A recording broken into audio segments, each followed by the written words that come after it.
optimization. Okay, I'm joined here with Brendan Cummins, native of Ballyhaunis, and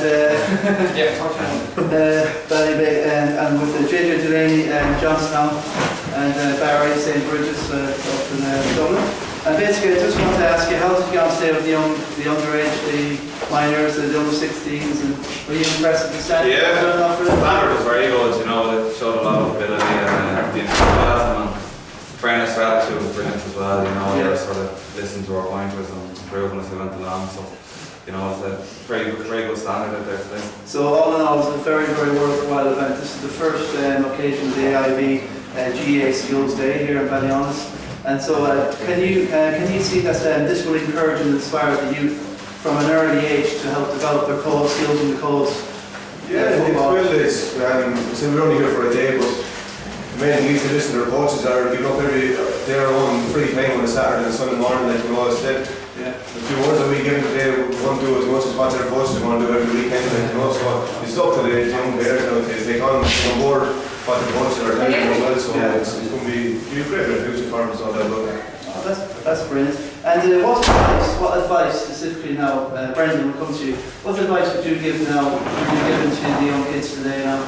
I just think two things really, JJ, just on one there is to trust in your coaches and listen to them. At times it might seem like they're not telling you the right thing, but they're there for your best interest, you know. Thirdly then I suppose is when you leave the field, whether it's hurling or football, to practice when you get home, because that's the difference I see between the good and bad players. The good players are always practicing all the time and thinking about getting better and better and asking questions to their coaches, what can I do better to improve, you know. That's what we're trying to get on to the kids out there, to ask us as many questions as they could, and when they're getting pointers from us to take it on board and try to improve their game. And I just said, what's the difference between professionalism and enjoying it and then overdoing it at a young age? Is that a danger? It can be in clubs, I mean, sometimes it happens in clubs. There's more food upstairs if you want it before you head off on it like that. Okay. Alright, good job, thanks. I mean, sometimes in clubs, the people in charge can be the ones who are driving the agenda, and that's very important when you're dealing with kids. Kids are there to enjoy the game, and I suppose when we're playing at inter-county level, you're always trying to get back to when you're a child and play with freedom.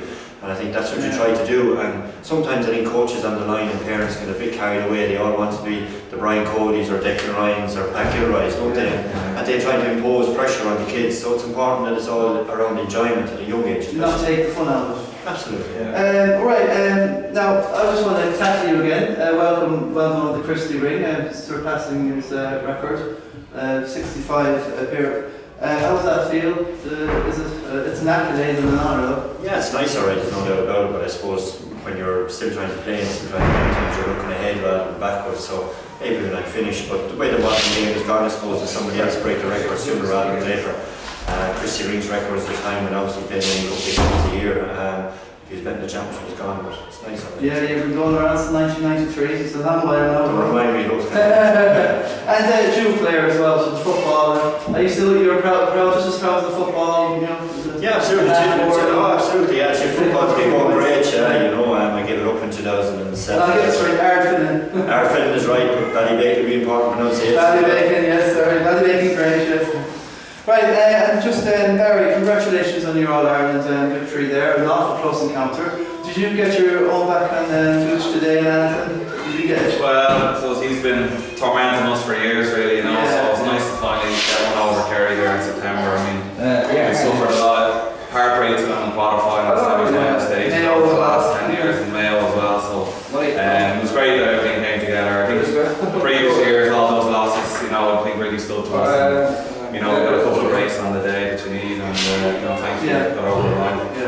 Okay, and JJ Johnstown has 6 All-Irelands, and believe it or not, between these lads, and Gooch is missing today, but 11 All-Irelands, and 18 All-Stars between the 4 of them. So, JJ, you have a legend in Henry Shefflin. How hard or how easy is it to keep your holding your own? Yeah, I suppose with someone like Henry doesn't come along every year as well, you know what I mean, but in fairness to the man, he works very, very hard in his game. We come in, we train down at 7:30, we come in down 10 to 7, and Henry's out practicing frees, like, you know, he looks so easily to him during the games, but then people don't realise what kind of work he's doing behind the scenes as well.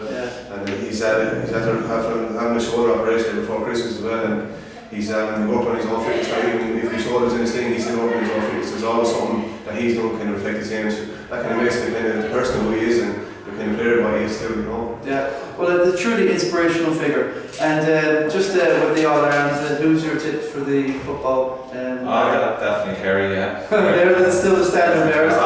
Kerry are thereabouts every year, and you know, if they don't win it, I think the team that beats them usually does win it. So, you know, we're about to end at the moment. Yeah, and get ready for the National League. Mayo semi-final, we're always somewhere there anyways. Yeah. And the two hurlers, Tipperary, Kilkenny now, are we going to see a Mark III? Family knows I don't Yeah, well, listen, we've got a lot to look forward to. On behalf of the chairman of the club, Micheál Webb, the Connacht secretary, John Pranty, Vinnie Caulfield, the lads, we're all so proud to have you down here for today. A lot of work goes in the underseas, you know, and without the volunteerism that there is of the GAA, and without these sorts of events, we're not really going anywhere. So thanks very much for coming down today in Ballyhaunis, and take care and safe journey home. Cheers. Okay. And I don't want to Gooch going early because he's getting back to Kerry. He's got the longest trip, hasn't he? Yeah. See you lads. Thanks. See you lads. Dummy hand passes.